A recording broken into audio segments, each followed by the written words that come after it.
Em Mateus 4, somos levados ao coração de uma batalha espiritual intensa e reveladora.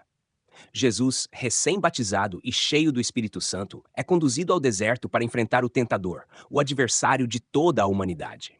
O deserto não é apenas um cenário de isolamento, mas o campo de prova onde o verdadeiro caráter de Cristo como Filho de Deus é testado. Ali, diante da fome, do orgulho e do poder, Jesus responde com a palavra de Deus, mostrando que, mesmo nas situações mais difíceis, a fidelidade a Deus prevalece. A tentação de Cristo é um lembrete de que ele enfrentou e venceu as mesmas lutas que nós enfrentamos, abrindo o caminho para a nossa vitória. Este capítulo também marca o início do ministério público de Jesus, com uma mensagem clara: arrependam-se, pois o reino dos céus está próximo. Em sua primeira ação como proclamador do reino, Jesus chama seus discípulos, transformando pescadores simples em seguidores que impactariam o mundo. Ao seguirmos Jesus neste capítulo, somos chamados a resistir à tentação, confiar em Deus e abraçar o chamado ao discipulado. Mateus 4. Mateus 4. A tentação de Jesus. Então Jesus foi levado pelo Espírito ao deserto para ser tentado pelo diabo. Depois de jejuar 40 dias e 40 noites, teve fome. O tentador aproximou-se dele e disse: Se você é o Filho de Deus, mande que estas pedras se transformem em pães. 4. Jesus respondeu: Está escrito, nem só de pão viverá o homem, mas de toda palavra que procede da boca de Deus. Então o diabo o levou à cidade santa, colocou-o na parte mais alta do templo e lhe disse: Se você é o Filho de Deus, jogue-se daqui para baixo. Pois está escrito, ele dará ordens a seus anjos a seu respeito, e com as mãos eles o segurarão para que você não tropece em alguma pedra. 7. Jesus lhe respondeu: Também está escrito, não ponha à prova o Senhor, o seu Deus. 8. Depois o diabo o levou a um monte muito alto e mostrou-lhe todos os reinos do mundo e o seu esplendor.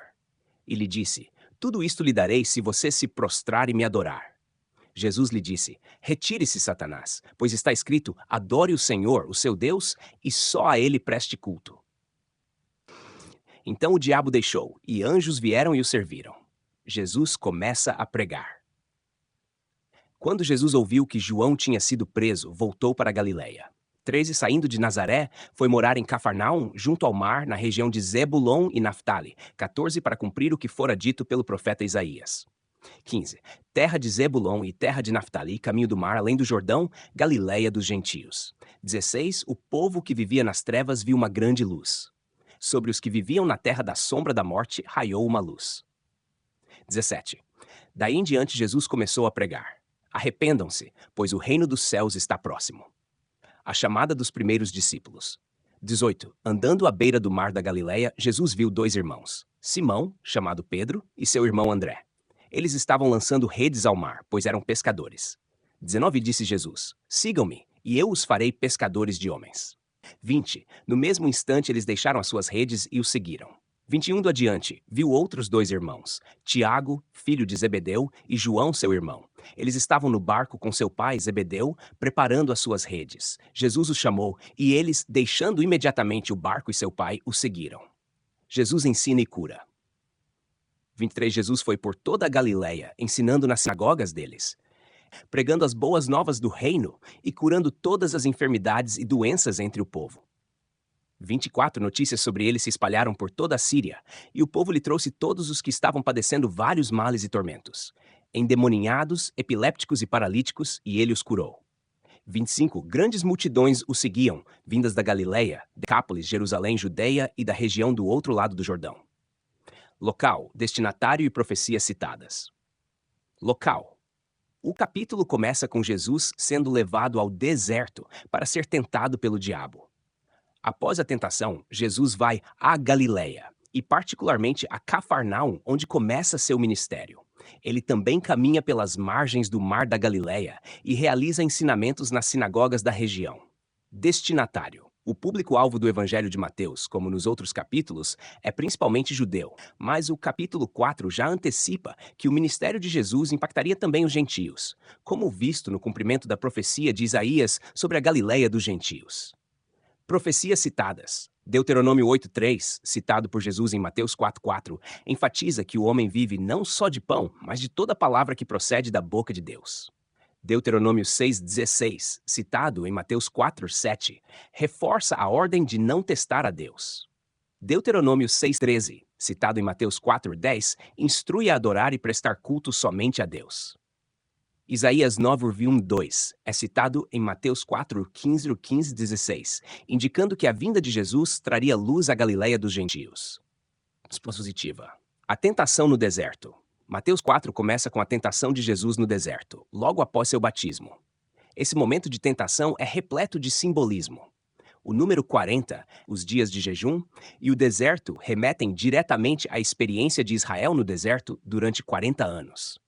Enquanto Israel fracassou em várias tentações, Jesus vence cada uma delas, mostrando que ele é o verdadeiro Filho de Deus, obediente em todas as coisas. As tentações que Jesus enfrenta são profundas. A primeira, transformar pedras em pão, apela para a necessidade física. Satanás tenta explorar a fome de Jesus após o jejum, mas Jesus responde com a palavra de Deus, demonstrando que a dependência do Pai é mais importante do que satisfazer necessidades imediatas.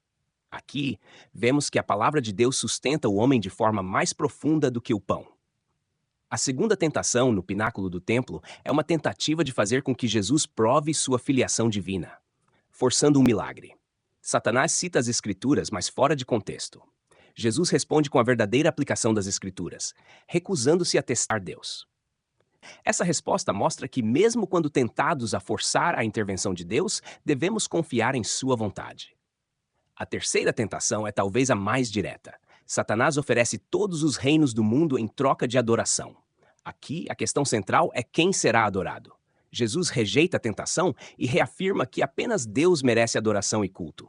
Com isso, ele estabelece que seu reinado não será como o dos reis terrenos, que buscam poder à custa da alma. O reino de Cristo é de obediência ao Pai. Início do ministério e cumprimento das profecias. Depois da tentação, Jesus se retira para a Galileia, especificamente Cafarnaum, cumprindo a profecia de Isaías sobre a Galileia dos gentios. Este fato é de grande importância, pois indica que o ministério de Jesus não seria restrito aos judeus, mas alcançaria os gentios também. A região de Zebulon e Naftali, mencionada por Isaías, é um território que representa a mistura de povos, e a luz que raiou ali é a luz de Cristo, trazendo esperança àqueles que estavam na escuridão. Jesus começa seu ministério com a mesma mensagem de João Batista: arrependam-se, pois o reino dos céus está próximo. A continuidade dessa mensagem reforça a necessidade de uma mudança radical de vida para entrar no reino que Jesus estava trazendo. A chamada dos discípulos. Em seguida, Jesus chama seus primeiros discípulos, Simão, Pedro e André, Tiago e João, todos pescadores. A escolha de homens simples, sem status ou poder, revela que o reino de Deus é construído por pessoas comuns transformadas por Jesus. O chamado "Sigam-me e eu os farei pescadores de homens" destaca a missão de trazer outros para o reino de Deus. Finalmente, Mateus encerra o capítulo mostrando que Jesus não apenas pregava, mas também curava. Suas curas demonstram o poder do reino de Deus que ele anunciava. Ele cura não apenas os corpos, mas traz libertação espiritual. O impacto de seu ministério se espalha por toda a região, atraindo multidões que o seguem. Conclusão. Mateus 4 é um capítulo de confronto e vitória espiritual, bem como de introdução ao ministério de Jesus. A tentação de Jesus no deserto confirma sua identidade e missão. Ele resiste à sedução do diabo, não pelo poder, mas pela obediência à palavra de Deus.